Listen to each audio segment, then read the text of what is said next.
आशा की जोत मैथिली कार्यक्रम में हम अहाँक स्वागत कर रहल छी। प्रभु यीशु मसीह के मंगलकारी नाम में हमर अभिवादन स्वीकार करू। हम आशा प्रकट कर रहल छी जे अहाँ सब बड़ नीके सुखे होल, कियाक तो हमरा एठाम पाती लिख रहल छी। एहि बात से अहाँ सबके हम हाल समाचार जानैत रहे छी। हमर मित्रवर, हमर भाई बहिन, हम अहूँ से कहब कि जो अहाँ ए कार्यक्रम के सुन के आत्मिक लाभ उठा रहल छी तो एहि विषय में हमरा एठाम आवश्यक लिखल करू, जाहिसँ हमरा सभक मन हरकित होइत आ अहाँक लेल हमरा सब प्रार्थना करब। अध्याय 25 से लऽ कऽ अध्याय 30 धरि टाबरनाकल प्रार्थनाक विधि के बतायल गेल छै। परम पवित्र स्थान में प्रभु स्वयं उपस्थित होइत छथि, मुदा जे केओ अपवित्र वस्तु लऽ कऽ ओतऽ जाइत छथि वो हुनका लग नहीं जा सकैत छथि। एहि विषय के आरंभ हमरा लोकनि आजुक दिन कर रहल छी, मुदा एहि विषय पर हमरा लोकनि लगातार 3-4 दिन तक अध्ययन करब। मुदा ऐसे पहिने हमरा लोकनि आगा बढ़ी और एकटा छोट प्रार्थना के साथ आजुक अध्ययन आरंभ करी।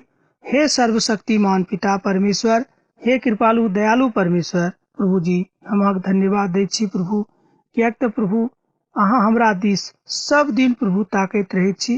प्रभु जी हमर श्रोता भाई बहिनी के अहाँ विशेष रूपे दया करू। प्रभु जी जो केओ बीमार छथि, जो केओ प्रभु जी रोजी रोजगारक लेल परेशान छथि, जो केओ प्रभु जी बीमारी से परेशान छथि, हुनक प्रभु जी बीमारी के अहाँ दूर कर दियौन, हुनका प्रभु अहाँ रोजी रोजगार प्रदान करियौन। एहि छोट प्रार्थना का हम अपन उद्धारकर्ता यीशु क्रिस्त के नाम से मांग रहल छी, आमीन। अब हमरा लोकनि देखब कि तंबू में प्रार्थना के की विधान रहै, तकर आरंभ कोना के होइत अछि। जेना हमरा लोकनि देखै छी कि पिता परमेश्वर सबटा विधि विधानक, सबटा नियम के इस्राएली लोक के बता रहल छथिन, वही तरह एहि विधानक सेहो बता रहल छथिन। बाइबिलक के विद्वान सब कहैत छथिन कि ई विधानक आरंभ यह भेलै कलीसिया स्थापना के एकटा नेव एहि तरह पिता परमेश्वर एहि संसार में राखलखिन। बहुत मत एहि तरह के व्यक्त करैत छथि, मुदा ई बात सत्यक थिक कि बहुत हिम्मत क पिता परमेश्वरक प्रार्थना करे वाला ओहि ठामक लोग या कहियो ओहि कालक लोग सेहो रहै। ओहि ठाम से मतलब भेल कि जे इस्राएली लोकनि एखन उजाड़िस्तान के बाट में छथि, हुनका एहि बातक ज्ञान होइत छनि कि पिता परमेश्वरक आराधना करनाइ सबसँ नीक काज अछि। हमर भाई बहिन, एहि बातक हम अहूँ के बता रहल छी, एहन केओ नहीं छथि जे बातक नहीं बुझता। तहन हमरा लोकनि 1-2 पदक देखी। प्रभु मूसा से कहलनि, अहाँ इस्राएली लोकक की कहबनि जे हमरा हेतु उ सब की भेंट आनत। केओ अपन इच्छा से देवा चाहे छथि, हुनके सब में से भेंट ली। देखियो पिता परमेश्वर इस्राएली लोक से एठाम मांग करैत छथिन, अर्थात हमर मित्रवर, हमर भाई बहिन, ई बात सत्यक अछि कि प्रभु परमेश्वर जहन एतेक प्रेम से हमरा सबके गढ़लखिन, हमरा सबके बनौलखिन, तहन हुनको हमरा सबसँ किछु ने किछु प्राप्ति के इच्छा रहैत छनि। जेना हमरा लोकनि मान लियो अपन धिया पुता के पढ़ाबै छी, तऽ जहन धिया पुता पढ़ि कऽ पैघ भऽ जाइ छथि तऽ हमरा लोकनि हुनको से किछु ने किछु आशा रखैत छियनि। कियाक तऽ पिता परमेश्वर एहि दुआरे संसारक सृष्टि कयलथि कि माय बाबू खुनक धिया पुता हुनका बुढ़ापा में हुनका मदद करथिन। मान लियो जो केओ धिया पुता अहाँके मदद नहीं करैया तऽ माय बाबू शिकायत करे तऽ अहाँ देखने होबै कि धिया पुता के हम एतेक नीक से पढ़ेलिए बढ़ेलिए, मुदा अब आजुक दिन जखन हुनका जरूरत रहै जे हमरा मदद करी, वो नहीं करै छथि। एहि तरह के घटना, एहि तरह के गप सप अहाँ गामो पर सुनैत होब। एना कहियो ई तरह के बात सब ठाम होइत रहैत अछि। जँ अहाँ नगरी में रहै छी तऽ ओतौ एहि तरह के बात होइत अछि। मुदा एहिठाम जे सबसँ रुचिकर बा उत्साहवर्धक बात अछि, ओ थी कि परमेश्वर स्वयं कहैत छथि कि हमरा लेल अहाँ एकटा तंबू बनाउ आ ओही में हमर आराधना आरंभ करू। जाय वस्तु के भेंट हुनका सँ लेबाक अछि, ओ सब ठीक सोना चांदी पीतल नीला बैंजनी और लाल रंगक कपड़ा, सूक्ष्म सनीक कपड़ा और बारिकाक बाल, ई सबटा एठाम बतायल गेल छै। अहाँके लग जो पवित्र पोथी अछि तऽ 3 आ 4 पद में अहाँ एहि बातक पढ़ि सकलहुँ हैं। हम सोचैत छी कि जो अहाँके लग पवित्र पोथी होइत तऽ अहाँ जरूर एहि सबटा बातक देख सकलहुँ हैं। लाल रंग से रंगायल भेड़ाक खाल आ सुईक खाल और बबूलक लकड़ी और इजोतक लेल तेल और अभिषेकक तेल और सुगंधित धूपक लेल सुगंध रस आ द्रव्य, एपोद और चपरासक लेल सुलेमानी पाथर और जड़बाक लेल मणि आदि। देखियो एठाम सबटा बातक के नाम एक एक क के लिखल छै जे की सब वस्तु के अहाँ सबके जरूरत पड़त जहन अहाँ सब एहि तरह प्रार्थना के आरंभ करबै। हमर भाई बहिन, हम अहाँ से कहब कि परमेश्वरक आराधना करनाइ कोनो खेल बात नहीं छियै, कियाक तऽ हमरा लोकनि कहियो कहियो खेल में प्रभु के आराधना के लऽ लै छी। एहन काज हम सब कहब कि कलीसियो के भाई बहिन सेहो करैत छथिन। हम अहूँ से कहब कि परमेश्वरक आराधना के कोनो खेल वस्तु अहाँ नहीं बुझियौ, कियाक तऽ प्रभु परम पवित्र छथि आ कोनो अपवित्र वस्तु हुनका लग नहीं जा सकैत छथि। एहि बातक अहाँ बेर बेर पवित्र पोथी में पढ़ने होबे। मुदा एठाम कोना को सब ओहि प्रार्थना के लेल तैयारी करथिन तकरा विषय में पिता परमेश्वर बता रहल छथिन। प्रभु की इच्छा यह रहन जे ओ हमरा लेल एकटा प्रार्थना का स्थान बनाबे जतऽ हम निवास करब। एठाम प्रभु की इच्छा प्रकट भऽ रहल अछि जे इस्राएली लोकक संग रहबाक इच्छा राखैत रहथि, मुदा ओ तऽ परम पवित्र रहथि, तैं पवित्र स्थानक भंग करबाक लेल ई बात नहीं करैत छथि। देखियो, वो चाहे छथिन कि जे हम पवित्र छी अर्थात परम पवित्र छी, तैं हम जतऽ निवास करब वो परम पवित्र रहे, तहने जे केओ पवित्र रहता वो हमरा लग आबि सकैत छथि। कोनो तरह का अपवित्र वस्तु कहियो प्रभुक लग नहीं जा सकै छै। अखन तुरंत हम अहाँ से कहने छलहुँ, देखियो पवित्र पोथी में सेहो एहि बातक एठाम बतायल गेल छै कि ओतऽ लिखल छै कि कोनो तरह का पवित्र वस्तु हमरा लग नहीं आबि सकैत अछि। एहि तथ्यक सत्यापन पद 18 में कयल गेल छै कि जब अहाँ लग पवित्र पोथी अछि तऽ अहाँ देखू, आ पद 8 में सेहो कयल गेल छै जे हमरा लेल पवित्र स्थान बनाबे जायसँ हम हुनका मध्य में निवास करब। देखियो, पिता परमेश्वर एठाम बड़ स्पष्ट रूपे चाहे छथि कि हम इस्राएली लोकक मध्य में सब दिन निवास करी। हमर भाई बहिन, जो अहूँ चाहे छी कि पिता परमेश्वर अहाँ के हृदय में सब दिन असैध खिन निवास करैत, तऽ अहूँ प्रभु परमेश्वर के अपन उद्धारकर्ता के रूप में ग्रहण करू, अर्थात प्रभु यीशु मसीह के। एठाम एहि बातक बतायल गेल छै पद 8 में कनिक देखियो, जे हमरा लेल पवित्र स्थान बनाबे जायसँ हम हुनका मध्य में निवास करबैन। प्रभु तऽ खाली ज्योति छथि, एना कहियो हुनका ज्योतिक बिनु केओ नहीं देख सकैत छथि। ज्योति जे अछि ई पवित्रता के निशानी अछि, अन्हार जे अछि ओ अपवित्रता के वा पापक के निशानी अछि। बात द्योतक सेहो अछि, जेना अहाँ बुझू।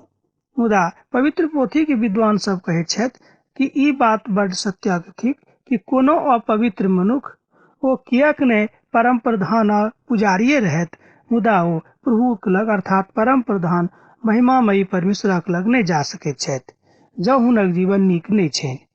मान लियो कहियो कहियो एहनो बात देखल गेल छै जे बहुत केओ बहुत महान पुजारी छथि, मुदा ओ पवित्र जीवन नहीं बिताबै छथि, तऽ पिता परमेश्वरक लग ओ नहीं जा सकैत छथि।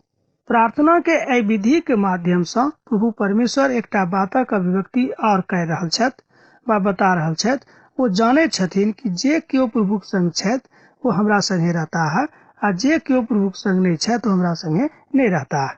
अर्थात एहि प्रार्थना के विधि से प्रभु परमेश्वर एहि बातक के उपस्थिति करा रहल छथि कि जे केओ पवित्र छथि वो हमरा लग आयत, आ जे केओ अपवित्र छथि वो हमरा लग नहीं एता। इब्रानियों के पोथी में बातक के अर्थात टाबरनाकल प्रार्थना व्यवस्था के विषय में बतायल गेल छै जे प्रभु की चाहे छथि वा मुदा कोन तरह प्रार्थना के विषय में पवित्र पोथी में बतायल गेल अछि। हमरा लोकनि पूर्वजे के काल से बातक जानै छी कि पिता परमेश्वर तरह तरह व्यवस्था मनुष्य जाति के देलखिन जायसँ ओ पिता परमेश्वरक आराधना के बुझे। जे किछ हम अहाँ के दोख लगा रहल छी अर्थात निवास स्थान और ओकर सबटा सामानक नमूना, ओही के अनुसार अहाँ सब ओहि बातक बनायब। निर्गमनक पोथी में पिता परमेश्वर बहुत स्पष्ट जकाँ एहि बातक देखौने छथि। देखियो एठाम बता रहल छी कि जे किछ हम अहाँ के देखा रहल छी अर्थात निवास स्थान और ओकर सबटा सामानक नमूना, ओही के अनुसार अहाँ सब ओहि बातक बनायब अर्थात ओहि प्रार्थना भवनक अहाँ बनायब। एठाम तंबू बनाबे के कथा चल रहल अछि। एहि तरह प्रार्थना के विषय में बतायल गेल छै जे स्वर्गक वस्तु के प्रतिरूप में और प्रतिबिंबक सेवा करैत अछि, जेना मूसा तंबू बनेबाक छलाह, जे नमूना अहाँके पहाड़क ऊपर देखायल गेल ओकरे अनुसार अहाँ बनायब। अर्थात प्रभु परमेश्वर मूसा के बता देलखिन पहाड़क ऊपर कि जे हाँ ए तंबू के कोन तरहक बनेबे, आई तंबू के आकार प्रकार केहन रहते, आ तंबू के जे सबटा बात छै कपड़ा तपड़ा से केहन रहते, से सबटा विषय में वो बता रहल छथिन। इब्रानियों के पोथी तकर 9 अध्याय 23 और 24 पद में सेहो एहि बातक बतायल गेल छै। तंबू के प्रार्थना के विषय में मूसा के जे आज्ञा भेटल छलनि वो एहि तरह कैलथि। यह छल प्रभु के महिमा के बात। अब हमरा लोकनि देखब जे साक्षी पात्रक संदूक ओहिठाम राखे कहलखिन, तहु विषय में एहिठाम बतायल गेल छै। पद 10 में एहि तरह लिखल गेल छै, कनी देखियो। बबूलक लकड़ी के एकटा संदूक बनवायब, ओकर लंबाई 1 मीटर और 12.5 सेंटीमीटर और चौड़ाई और ऊंचाई 67.5 सेंटीमीटर हुए। देखियो एहि बातक पिता परमेश्वर उनका नाप जोख सेहो दऽ रहल छथिन, जो कतेक नमहर, कतेक ऊंच आ कतेक चौड़ा रहे। एहि बातक अहाँ एहि पोथी के 10 पद में पढ़ि सकलहुं हैं। जँ अहाँके लग पवित्र पोथी अछि तऽ हमरा संगे अहूँ खोलि कऽ पढ़ियो आ देखियो। तंबू के बाहरक जे परकोठा रहे तकरा लेल बता रहल छथि, वो लगभग 100 मीटरक क्यूबिक फीटक रहे। एहिठाम एकटा सेहो देवल गेल छै कि ओ कतेक नमहर रहते। जमीन रहबाक चाही जे नमहर होइत, आ तंबू के चौड़ाई में 50 फीट जमीन रहे। एहि पोथी के 30 आ 28 पद में एहि सबटा बातक बतायल गेल छै। अब जो हमरा लोग देहाती नाप से नापबे तो ठीक ठाक तो हम बजे छी जे नहीं होत, मुदा 100 हाथ चौड़ा आ 100 हाथ नमहर एहिठाम बता छथिन कि ओतऽ जे तंबू रहते तकरा बाहर में जमीन खाली व परती पड़ल रहती। परम पवित्र स्थान में खाली महायाचक के जाय के जेता है, वो स्थान के परम पवित्र स्थान कहल जाइत अछि। ई छल तंबू के प्रार्थनाक व्यवस्था जे प्रभु मूसा के पहाड़क ऊपर बतलखिन। आ ओहि संदूकक चोखा सोना से भीतर आ बाहर मढ़वायब और संदूकक ऊपर चारू कात सोना के बाड़ा बनवायब।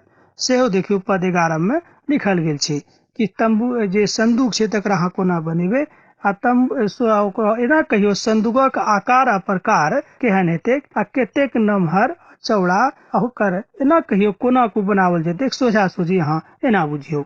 आ सोना के 4 कढ़ा ढलवा के तकरा संदूकक चारू अलंग में 2-2 टा कढ़ा के लगवा देबे। अर्थात ई बात संदूकक उठावे में बतायल गेल छै। आ फेर बबूलक लकड़ी के डंडा बनवायब आ तकरो सोना से अहाँ मढ़वायब। एहि बातक अहाँ 12 आ 13 पद में पढ़ि सकलहुं हैं। देखियो पिता परमेश्वर सबटा बातक इंतजाम बता रहल छथिन, नाप जोख सेहो बता रहल छथिन, कतेक नमहर हेते कतेक चौड़ा हेते सेहो बता रहल छथिन। देखियो प्रभु परमेश्वर मूसा के ई सबटा बात पहाड़क ऊपर देखा रहल छथिन जे अहाँ सब तंबू के प्रार्थना के लेल कोना तैयारी करब। इसराइली लोकक अपन प्रभु से भेंट करता है आ तंबू के व्यवस्था एही तरह कैल गेल, जायसँ जतेक दिन धरि इसराइली सब प्रतिज्ञा के देशक यात्रा में रहता है, वो सब प्रभु के एही तरह मुलाकात करता है। कियाक तऽ इसराइली लोक बेर बेर एहि बात में कमजोर होइत रहत कि परमेश्वर हमरा संगे छथि कि नहीं छथि, मुदा एही द्वारा वो तंबू के प्रार्थना आरंभ कराबैत छथि। पवित्र पोथी के बहुत विद्वान सब एहि बातक बताबैत छथिन कि एहि प्रार्थना के जे आरंभ भेले अर्थात तंबू के प्रार्थना के एही द्वारा भेले रहे, कियाक तऽ इसराइली सभक विश्वास बेर बेर कमजोर होइत रहे। आ फिर चोख सोना के दया आसनक बनायब, ओकर लंबाई 1 मीटर 12.5 सेंटीमीटर आ चौड़ाई 67.5 सेंटीमीटर होइत। देखियो एहिठाम फिर दऽ रहल छथिन कि कतेक नमहर आ कतेक चौड़ा होते। आ सोना के ढालक 2 टा करब आ बनवायब, और एना कहियो आ प्रायश्चितक ढकना के दोनों तरह के लगा देब। एक करूब तक एक सिरा और दोसर करूबक दोसर सिरा पर लगायब, आ दया आसनक एकटा सोनाक इकरा सँ ओहिठाम बनवा लेब। एहि बातक अहाँ 25 अध्याय के 17 आ 19 पद में देख सकलहुं हैं, ओतऽ एहि तरह बतायल गेल छै। अब एहि बातक ध्यान दियौ जे प्रभु की चाहैत छथि। आ ओए करूबक पंखक एना बनवायब जे ओ दया आसनक ढांपने रहे और मुख प्रायश्चितक ढकना के तरफ रहे। देखियो कोन चीज कोना को सब राखथिन तकरो विषय में पिता परमेश्वर हुनका सभक बता रहल छथिन। एहिठाम एकटा बातक हमरा लोग देख रहल छी कि प्रभु परमेश्वर कोना के हुनका सभक एहि सबटा बातक विषय में बता रहल छथि। प्रायश्चितक ढकना के संदूकक ऊपर लगवायब आ जे साक्षी पात्र हम अहाँके देब तकरा संदूकक भीतर राखब। हम ओही के ऊपर अही के अहाँ से मिलैत रहब। इसराइली लोकक लेल जतेक आज्ञा हमरा अहाँके देबाक होइत हम अहाँके दैत रहब और ओही ठाम हम अहाँ से वार्तालाप सेहो करैत रहब। अर्थात प्रभु परमेश्वर बता देलखिन कि हमर स्वरूप ओही ठाम प्रकट होइत, हम ओते अहाँ से कथा करब, हम ओते अहाँ से बातचीत करब। एकर मतलब यह नहीं भेले कि पिता परमेश्वर ओतऽ दैहिक रूपे उपस्थित होइत रहत, से बात नहीं छी। कहियो कहियो कलीसिया में हमरा लोकन एहि बातक एम्हर उम्हर सोचे छी कि पिता परमेश्वर ओहिठाम दैहिक रूपे उपस्थित छलाह, से बात नहीं छै। कियाक तऽ पिता परमेश्वर आत्मा छथि, हुनक आत्मा ओहिठाम उपस्थित होइत रहन आ वह आत्मा मूसा से कथा करैत रहत। प्रभु यीशु मसीह के आगमनक एहिठाम सेहो प्रतिबिंब देखायल गेल छै। कियाक तऽ प्रभु यीशु मसीह एहि संसार में अबैया छथि सेहो एहिठाम बतायल गेल छै। कियाक तऽ एहि बातक योजना स्वर्ग में बहुत पहिनहिए से बनि रहल छलै कि उद्धारकर्ता के संसार में पठावे के अछि। तहन पवित्र मेजक विषय में सेहो बतायल गेल छै। पवित्र मेजक विषय में 23 पद में बतायल गेल छै। तकरा बाद में ओहिठाम रोटी के दर्शायल गेल छै। आ फेर बबूलक लकड़ी के एकटा मेज बनवायब, ओकर लंबाई 90 सेंटीमीटर और चौड़ाई 45 सेंटीमीटर आ ऊंचाई 67.5 सेंटीमीटर होइक। देखियो एहिठाम 23 पद में बात के बतायल गेल छै। एहिठाम पिता परमेश्वर बतौने छथिन कि मेजक लंबाई कतेक रहते आ तकर चौड़ाई कतेक रहते। अर्थात प्रभु के अपन सबटा बातक ज्ञान रहन, मुदा एहि बातक ज्ञान ओ मनुष्य जाति के सेहो देवे के इच्छा राखैत रहथिन, जाहिसँ एकटा व्यवस्थित ढंग से हमरा लोकनि प्रार्थना क सकी। आ फेर बबूलक लकड़ी के एकटा मेज बनायब, ओकर लंबाई 90 सेंटीमीटर आ चौड़ाई 45 सेंटीमीटर आ ऊंचाई 67.5 सेंटीमीटर होइक। एहि बातक 23 पद में बतायल गेल छै। एहि पद में पवित्र मेजक बनावटक विषय में बतायल गेल छै।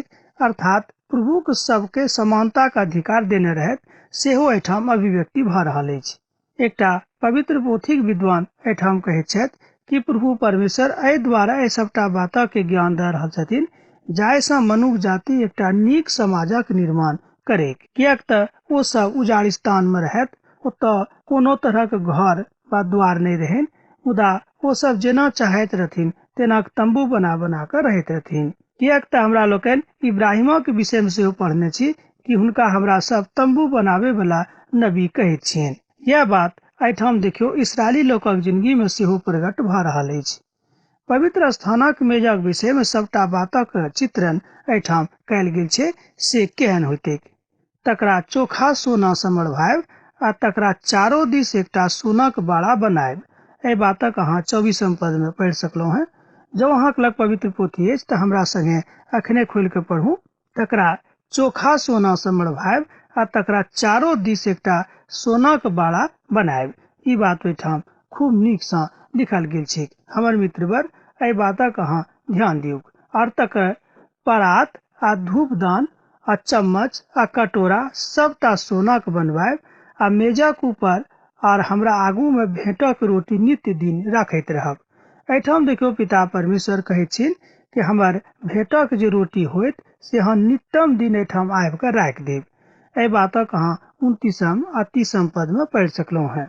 जब अहाँक लग पवित्र पोथी अछि तऽ अखने हमरा संगे अहाँ खोलि कऽ पढ़ू। तंबूक प्रार्थनाक और एकटा वस्तुक विषय में मनन सेहो कयल गेल छै। सोनाक दिब्बट बनायब तकरो विषय में एहिठाम बतायल गेल छै। कोना बनायब से देखियो। चोख सोनाक एकटा दिब्बट बनायब, सोनाक ढलवा के ओहि दिब्बट के पाया देब आ ठंडी सेहो रहत। तकरा ऊपर अहाँ जे डंडी रहत तकरो अहाँ सोने के बनायब आ पुष्प, कोर, गांठ, फूल आ सबटा एकेटा ओहिठाम रहते ओकरे जकाँ अहाँ बना देब। तकर अलंग सँ 6टा ठराक निकलत आ 3टा ठाहर दिब्बटक एकटा अलंग सँ और 3टा नहारक दिस सँ निकलैत रहत। से बात एहिठाम बतायल गेल छै। हमर मित्रवर जँ एहि तरहक बात अहाँक लग अछि तहाँ ई बातक नीक सँ बुझियौक। एक एक ठाढ़क ऊपर बदामक फूलक समान आ दिब्बट सँ निकलत, छबो ठाढ़ ओहि आकार ओहि रूपक होएक। सेहो एहिठाम बतायल गेल छै कि ओ सब कोना के हेतै आ कोन तरहक बनतै। वचन 34 आ 39 में एहि तथ्यक ऊपर बात बतायल गेल छै आ प्रभु में अहाँ से तंबू के प्रार्थना से ई सबटा बात हमरा लोकनि सीख सकैत छी। पवित्र पोथी के एकटा विद्वान कहैत छथि कि जँ अहाँ तंबू के प्रार्थना से पिता परमेश्वरक महिमा के जाने के इच्छा राखैत छी तऽ ई बात अहूँक जिंदगी में भऽ सकैत अछि। तैं हमरा लोकनि कहैत छी कि प्रभु यीशु मसीह आशा की जोत छथि। हुनक इजोत में जँ हमरा लोकनि अपन जिंदगी के बिता रहल छी तऽ बुझियौ कि केओ हमरा सबके हुनका से अलग नहि कऽ सकैत अछि। यीशु के संग चले वाला लोक कहियो एम्हर उम्हर नहीं जाय छथि। हमर मित्रवर, हमर भाई बहिन, पवित्र पोथी में लिखल गेल छै कि अब जे केओ यीशु के संग में छथि हुनक जिंदगी महान भऽ गेल छनि। अर्थात रोमी 8:1 में बतायल गेल छै कि अब जे केओ मसीह में छथि हुनका ऊपर दंडक आज्ञा नहीं छनि। एकर मतलब ई नहीं भेलै कि प्रभुक संगति में अहाँ छी तकरा बादो अहाँ पाप करैत रहू। एकर मतलब ई कहियो अहाँ नहीं लगायब। तैं प्रत्येक विद्वान सब एहि प्रार्थना के विधि के टाबरनाकल प्रार्थना के विधि कहैत छथि। अर्थात हमरा लोकनि तंबू के प्रार्थना के विधान पाइ सकलहुं हैं। एहि तरह हमरा लोकनि सीख सकैत छी कि पिता परमेश्वर हमरा से कतेक इच्छा राखैत छथि। बड़ सावधानी पूर्वक सब वस्तु के ओकरे नमूना के समान बनायब जे अहाँ के पर्वतक ऊपर दिखायल गेल छै। निर्गमनक पोथी तकर 25 अध्याय के 40 पद में ई बात बतायल गेल छै।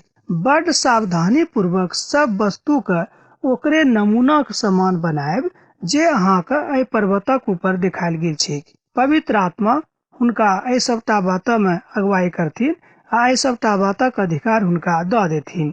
अर्थात मनुष्य जाति के त्राणा के बाट, कल्याणक बाट प्रभु यीशु मसीह छथि। यहू बातक हमरा लोकनि 40 पद में देख रहल छी। हमरा सब हुनका संगे स्वर्ग में रहब जँ सब केओ प्रभु के साथ रहत तहने पाइ सकलहुं हैं। अब तहाँ से विदा होय के काल भऽ रहल अछि। प्रभुक प्रेम अहाँक जिंदगी में बनल रहे। आमीन।